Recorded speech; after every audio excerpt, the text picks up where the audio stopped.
Managing CAD licenses at scale requires both control and flexibility.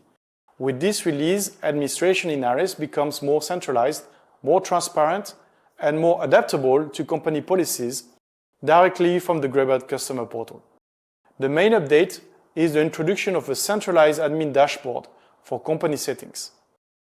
All company-level settings are now managed in the customer portal instead of being distributed across applications.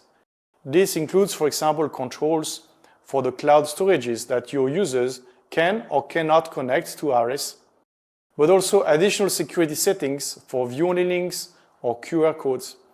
These settings are applied automatically across all your users and all ARIS products. In addition, administrators will find in this dashboard options to enable or disable all the AI features provided in ARIS at the company level. This provides a clear way to align software usage with your internal policies.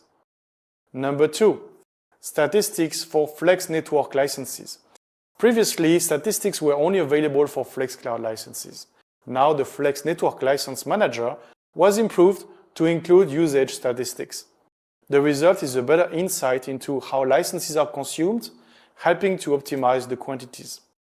And finally, if you are an enterprise customer, you can now work with Greybat to get a custom version of A3, our AI assistant, inside ARIS products. Practically speaking, it means that ARIS enterprise customers can provide documents that will extend the knowledge base of A3. These can include internal guidelines, industry standards, or workflow documentation.